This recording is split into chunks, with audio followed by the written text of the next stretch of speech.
Hello guys, അപ്പോൾ നമ്മൾ ഇന്നൊരു പുതിയ വീഡിയോ ആയിട്ടാണ് നോക്കുന്നത്. വേഗം കഴിയട്ടെ, ആരും വിഷമിക്കണ്ട. അതില്ലേ നമ്മളിന്ന് വിത്ത് എങ്ങനെയാണ് ഉറുമ്പ് കൊണ്ടുപോകാതെ പാകി മുളപ്പിക്കണത് എന്നുള്ളതാണ് ഞാൻ പറയണത്. എല്ലാവർക്കും അറിയാമായിരിക്കും, ചിലപ്പോൾ അറിയാൻ പാടില്ലാത്തവർക്ക് വേണ്ടിയാണ് കേട്ടോ. അപ്പോൾ അത് നിങ്ങൾ കാണാം. അപ്പോൾ നമുക്ക് ഒറ്റ വിത്തും ഉറുമ്പ് കൊണ്ടുപോയില്ല, നമുക്ക് മുളക്കാനുള്ളതാണെങ്കിൽ മുളച്ച് കിട്ടും. എന്നൊക്കെ എങ്ങനെയാണെന്ന് നോക്കിയെങ്കിലാ കാണിച്ചു തരാം ഗൈസ്. അപ്പോൾ ഒരു ഗ്ലാസ് വെള്ളം എടുത്തിട്ടുണ്ട് കേട്ടോ. ഇതിനകത്തേക്കാണ് ഞാൻ വിത്ത് വെക്കാൻ പോകുന്നത്. നിങ്ങൾ നോക്കിക്കോ. നമുക്ക് ഏത് തുണി, കോട്ടൺ തുണി തന്നെ വേണമെന്നില്ല കേട്ടോ. ഏത് തുണിയെങ്കിലും ആയാൽ മതി. ക്ലോത്ത് ഇങ്ങനത്തെയാണ് ഞാൻ എടുത്താക്കുന്നത്. ഇതിനകത്തേക്ക് നമ്മൾ വിത്തിടണം കേട്ടോ. എൻ്റെ കയ്യിൽ പാവൽക്കുരു ഉണ്ട്, മുളക് കുരു ഉണ്ട്, വെള്ളരിയുടെ കുരു ഉണ്ട്. അപ്പോൾ അതെല്ലാവരും കൂടി ഒരുമിച്ചാണ് ഞാൻ ഒരു ഇതിലിടുന്നത്. അല്ലെങ്കിൽ നമുക്ക് വെള്ളരിയുടെ കുരു മാറ്റിയിടാം.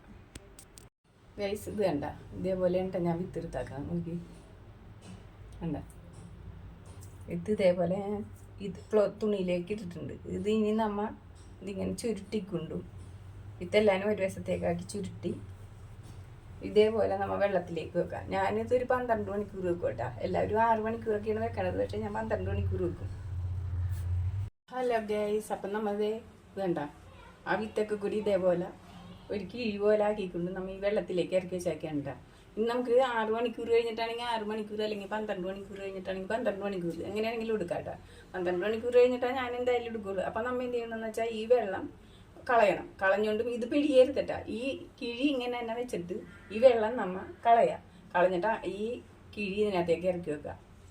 ഇറക്കി വെച്ച് നമ്മൾ പിന്നെ ഒരു 6 മണിക്കൂർ വൈകുന്നേരം വേണമെങ്കിൽ നമുക്ക് മണ്ണൊക്കെ ഒരു ചട്ടിയിലോട്ട് വളമൊക്കെ ഇട്ട് മണ്ണ് ഇത്തിരി ചാണകപ്പൊടി മണ്ണൊക്കെ ഇട്ട് മിക്സ് ചെയ്തുകൊണ്ടും ഇത് അതിനകത്തേക്ക് കൂടെ പാകി അതിൻ്റെ മുകളിൽ കൂടെ കുറച്ച് ചകിരിച്ചോറുണ്ടെങ്കിൽ അതിൻ്റെ മുകളിൽ കൂടെ വിതറാം. അപ്പോൾ ഇത് എന്നിട്ട് ഇടയ്ക്കിടയ്ക്ക് വെള്ളം കോരി ഒഴിക്കരുത്, സ്പ്രേ ചെയ്ത് നനക്കുക. അതായത് മഴ കുത്തി വീണിടത്താൽ നല്ല വെയിലത്തെ വെക്കരുത്, ചോലയിൽ വെച്ച് മുളപ്പിച്ചെടുക്കുക. ഈ സാധനം വേഗം മുളച്ച് കിട്ടും. അപ്പോൾ നിങ്ങൾക്ക് മനസ്സിലായില്ലേ ഇത്? അപ്പോൾ ഒറ്റ ഉറുമ്പും ഒന്നും കൊണ്ടുപോകാതെ നമുക്ക് ഈ വിത്ത് മുളപ്പിക്കാൻ പറ്റും. അപ്പോൾ ഇന്നത്തെ ഈ വീഡിയോ ഇത്രേ ഉള്ളൂ. അടുത്തൊരു വീഡിയോയിൽ കാണുന്നത് ഇത്രേ ഉള്ളൂ. അടുത്തൊരു വീഡിയോയിൽ കാണുന്നത് വരെ